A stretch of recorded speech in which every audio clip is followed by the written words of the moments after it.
That's true. Naked Palpatine. Oh, you pick that one. Fresh out of the clone tank, nude Palpatine is my Well, that's the first thing I think of when you say Dark Empire Palpatine.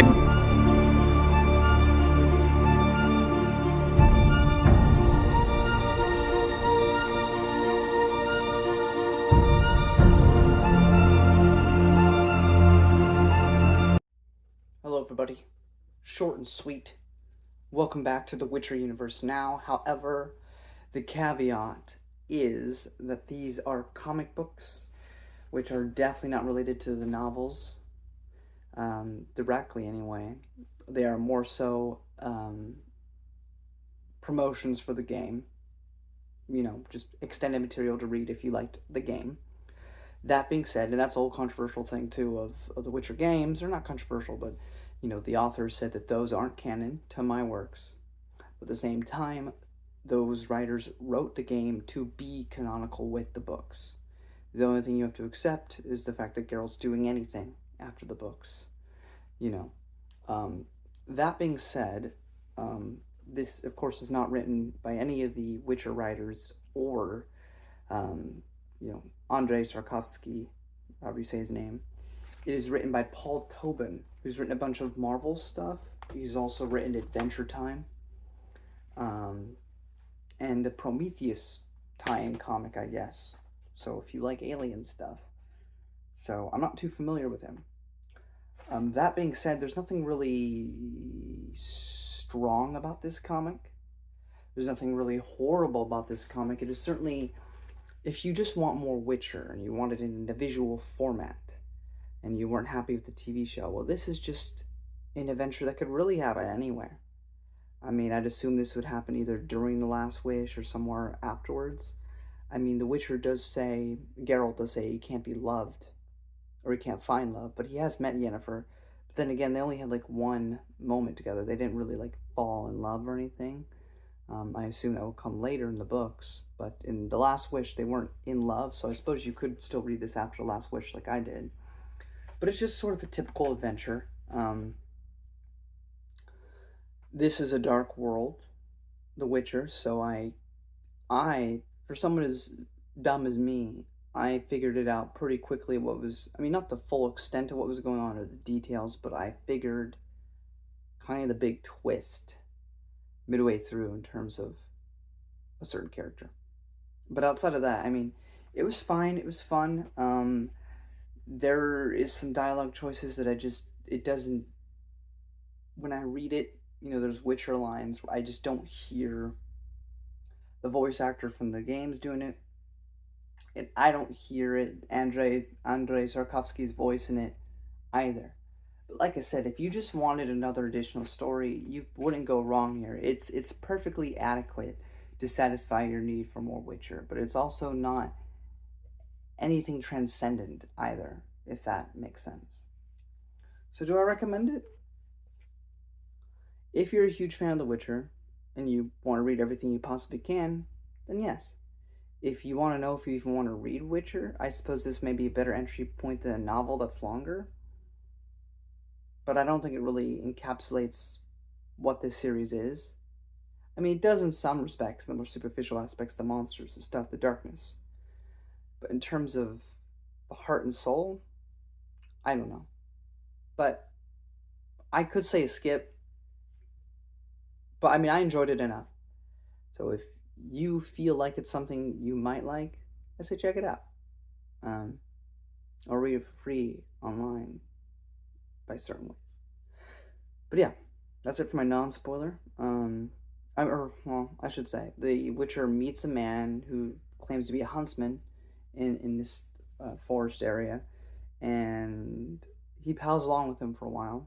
They make it to this weird house in the middle of the woods. There's some happens-ons going on, and we learn some interesting truths, and then the story ends. And I guess that's the best I can say non-spoiler.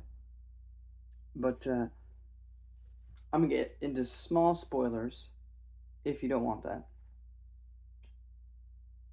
There's the door. In the story, we get a bit of comedy from Geralt.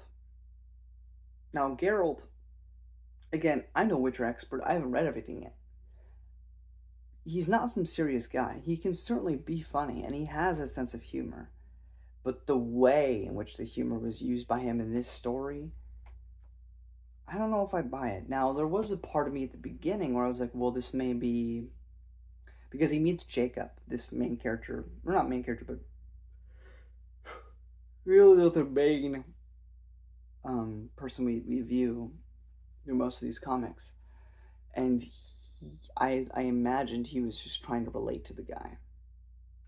Um, but there's a part where Geralt is drunk and he's also making similar jokes. Now, maybe he does that when he gets really drunk. Maybe he actually is quite a hilarious guy. I don't know. But it just felt a bit off to me. We meet Vera, the succubus. And again, I think this speaks wonders to the what The Witcher does, which is subvert things. You know, succubuses are typically these demonic woman creatures or whatever. They could be men, but they want to have sex with you and defile you and do all this terrible stuff. Um, and Vera, for all intents and purposes, is just a very horny woman in this series in this comic run. Um, I mean, I guess she's not actually a woman, but that's doesn't actually do anything um, particularly egregious in the story. So she does have sex with Geralt at some point.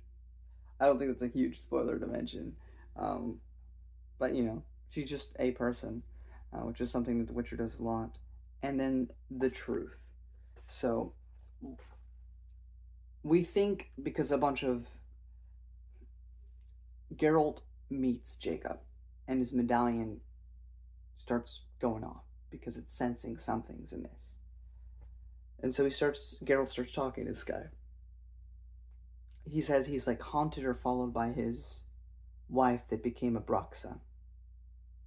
Now, the way he describes that, if you are a Witcher veteran, or if you just listen to Geralt's thoughts, Bruxas can't become Bruxas in the way that husband is describing. So either he's misunderstanding the situation or he's lying outright.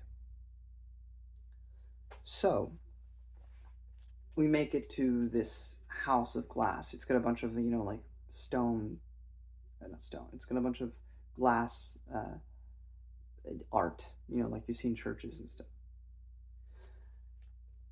Geralt, for all intents and purposes, even though he's kind of investigating, it also addresses what the Last Wish kind of does as well, like dandelion and stuff. Jacob, for all intents and purposes, did not treat the Witcher like a monster. He treated him like a human being, which the Witcher appreciated, Geralt appreciated. But then we learn the truth, which is that his wife is cursed, and so is he. He bought his wife off of someone. The wife did not date him or be with him willingly. She was forced to be wed to him. And he forced himself upon her many times. She accepted it at some point. What are you going to do? But she meets a man and she falls in love. And the husband catches her. And the husband kills her. But the husband, in his like grief, can't deal with it, so he starts concocting all these lies to kind of like live with himself. And she wakes up in the house of glass. And so, this whole thing was a whole setup for him. And the Witcher tries to talk to him, but he's going crazy. He's thinking that the Witcher's trying to cheat on, or trying to do it with his wife, which is not what he's doing. And ultimately, he's left to his own fate. And that's kind of the story. Like I said, midway through, I think issue 3, it's like a 5-issue little comic arc. I kind of figured there's something up with Jacob.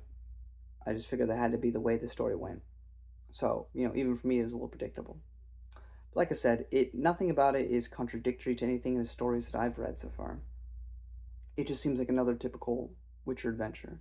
It does get the themes across all right, in terms of, the Witcher feeling isolated, not feeling like you can find love, and even finding companionship with Jacob and a friend, until he learns the truth, and I think all that works very well, and it's a nice little visual medium of an adventure that The Witcher had. So, overall, those are my thoughts. Um, but next, we have Season of Storms, back to the actual author, um, Maura Elric, and a new series by an author named Gene Wolfe. And for those who know, they know. We'll get to that shortly. Until then, uh, I'm a Witcher. I'm a Witcher. Alrighty. I'll see you.